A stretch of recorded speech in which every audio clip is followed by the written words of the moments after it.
Olá, pessoal! Sejam muito bem-vindos. Hoje a gente vai mergulhar em uma das histórias mais incríveis da Bíblia, as Profecias de Isaías. É um livro que não só falou por seu tempo, mas que atravessou os séculos com previsões, olha, de tirar o fôlego.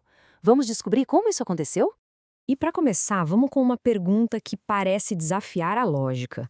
Como é possível que um profeta tenha escrito o nome exato de um rei 150 anos antes mesmo desse rei ter nascido? Essa previsão impressionante é o ponto de partida para uma história muito maior de esperança e restauração. Primeiro, para a gente entender o peso dessas profecias, precisamos voltar no tempo. Imagina um reino vivendo sobre o medo, com um rei, chamado Acás, completamente paralisado pela dúvida e pela ameaça de uma invasão. O clima era de puro pânico. O cenário era tenso, sabe? O reino de Judá estava por um fio, correndo um risco real de ser destruído por nações vizinhas, e a liderança não sabia o que fazer. É nesse exato momento de crise que Isaías aparece com uma profecia que mudaria tudo. O sinal foi a profecia de uma criança que se chamaria Emanuel.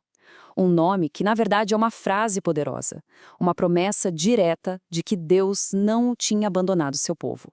Emanuel significa Deus conosco. E aqui é que a coisa fica ainda mais fascinante. Essa profecia tinha uma dupla camada.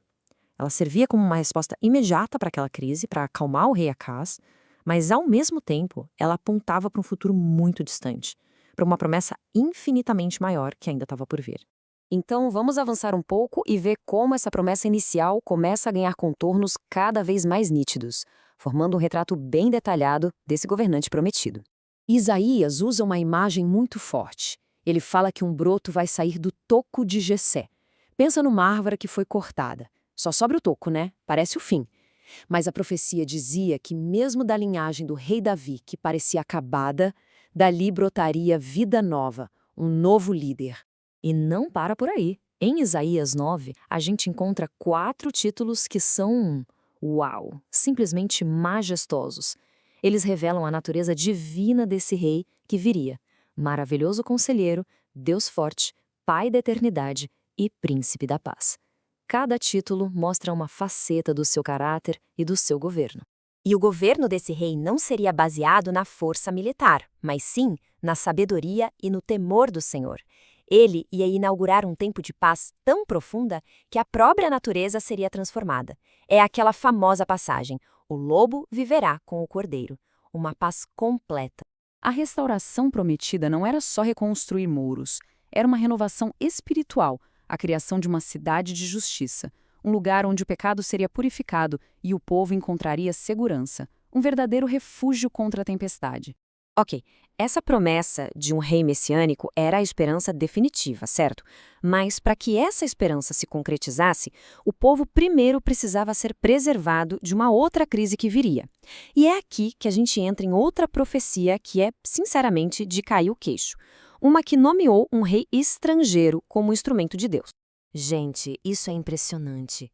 O profeta Isaías, lá por volta de 700 anos antes de Cristo, nomeou Ciro, da Pérsia, como o futuro libertador do seu povo, quase 200 anos antes dele sequer existir. A precisão disso é algo surreal. E essa linha do tempo aqui ajuda a gente a visualizar o tamanho do feito. Olha só a distância enorme entre a palavra de Isaías e o seu cumprimento exato. O exílio acontece e depois, na hora certa, Ciro conquista a Babilônia e publica o decreto para a reconstrução do templo. É a história confirmando a profecia. E o mais incrível é que não foi só o nome. A profecia foi tipo um roteiro, detalhando o que Ciro faria. Dizia que ele ia subjugar nações, que as famosas portas duplas da Babilônia estariam abertas para ele e que ele ordenaria a reconstrução de Jerusalém e do templo. Tudo escrito com séculos de antecedência. E não é só a Bíblia que diz isso. A própria história testemunha essa precisão. O historiador grego Heródoto e o livro de Daniel, ambos descrevem como Ciro conquistou a Babilônia de uma forma super engenhosa, desviando o rio Eufrates e entrando na cidade durante uma festa. Um encontro perfeito entre profecia e história. Tá, mas qual a ligação entre Ciro, o libertador físico, e o Messias, o libertador espiritual? Vamos entender agora como essas duas figuras proféticas se encaixam dentro de um plano muito maior. Deus chama Ciro de meu pastor e seu ungido, em hebraico, meshijô, e essa palavra é a chave. Não significa que Ciro era o Messias prometido da linhagem de Davi. Significa que ele foi um agente escolhido por Deus para uma missão específica e soberana. Isso mostra que os planos de Deus vão muito além do que a gente espera. Essa comparação aqui resume tudo de forma brilhante.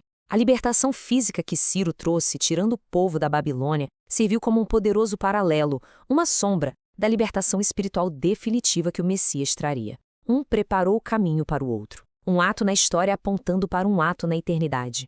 Mas por que Deus revelou o nome de Ciro com tanta antecedência? Para deixar uma coisa bem clara, era para demonstrar a sua soberania absoluta sobre a história. Um poder que os ídolos da Babilônia, claro, não possuíam. Era uma declaração de quem realmente está no controle de tudo. Isso nos deixa com uma reflexão final, né? Se Deus conseguiu orquestrar a história com essa precisão toda para preparar uma restauração física, o que isso nos revela sobre a certeza e a grandiosidade da sua restauração espiritual final? Obrigado por ter acompanhado esse estudo até aqui. Se você gostou, se inscreva no canal e ative as notificações para a gente continuar aprendendo juntos e também no nosso devocional diário. Deus abençoe!